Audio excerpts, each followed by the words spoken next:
Continuing on from previous lecture, this video covers the rest of the demo of WordPress. Once you're logged into your WordPress account, look at the top right corner of your browser window and click on this face icon. Once clicked, it will show us the details of the profile like the username, account settings, notifications, and more, including option to sign out from your account. To edit your profile, please click on My Profile. It should bring you to your profile page. Here you are given form to put your name and public display name. Okay, let's give this anonymous person a name and a short description. Once done making the changes, click on Save Profile Details. Okay, now under Account Settings, you will see your username, email address, and the primary site address. You can copy the web address from here and share with your friends or make it public by sharing on social media platforms like Facebook, for instance. At the top left corner here, if we click on My Site, it brings me back to the dashboard. When you log in for the first time, it will give you this prompt, so read and then click on Got it. This highlighted section here shows your blog statistics like number of views or visitors, likes and comments. You can pull these details by days, weeks, months, and even by years. At bottom you can see some more statistics. In my other courses, you can learn how you can use these statistics to leverage your blog and increase traffic. Now on the left side you will see toolbars that allows you to create content for your blog. Using these tools you can add media, themes and plugins. Let's begin by creating our first blog. Please click on Blog Post Add icon. This opens a new page. Now let's give a name to our post. Cooking fine foods, for instance. Here we type our content for the blog. Most of the writing goes here.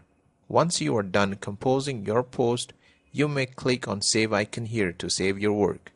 You can preview your blog post by clicking this Preview icon. Under Featured Image section, you can add pictures from your desktop or choose from the existing library. For now, I'll choose this and click on Set Featured Image. Once done, this image will appear at the top of our post. Featured image is a great way to attract visitors and increase your click-through ratio, or CTR. Additionally, you can add custom URL by changing the slug or put a custom snippet of your post under Excerpt section. You may also want to add location or discussion sections to your post. These are some of the features of WordPress that I really love. It gives me so much freedom to do whatever I want to do with my posts. Okay, and now let's add a picture by clicking on this small plus icon. A pop-up screen will appear as you are seeing it here now. You may also add documents, videos, and audio files. For now, let's choose a random image and then click on Insert button. It should now load the image I just added within the post. So this is how you add image to your post to engage visitors to your post. Be sure to often click on Save to save your work. By clicking on Preview, we can have a look at our sample posts now. There you go. Here's our first post. It's simple and easy. Let's close this and go back to the dashboard now. This time, instead of clicking on Add, I will click on the blog post text. By doing so, it takes us to the post list that shows all the posts currently present on the blog. This icon shows the number of views. The icon More gives us additional option to either copy or delete the post.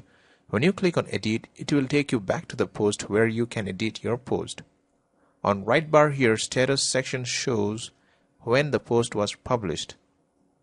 On the top right side, it shows the posts that are latest post. You can edit it by clicking on triple dots here. There you go. Let's check the post date here. The publish icon here is grayed out. Please note that this particular post is not visible to public yet because I have not yet verified my email address. Once verified, the publish icon will appear. You should verify your account before you could go live with your blog. This calendar icon here allows you to schedule your post to future dates. WordPress is very easy to use and almost self-explanatory. However, you need some practice to master it. This completes our brief tour of WordPress. If you'd like to dive deep into each and every section of WordPress, please follow my other courses. I would love to have you and help you learn more and become expert in it.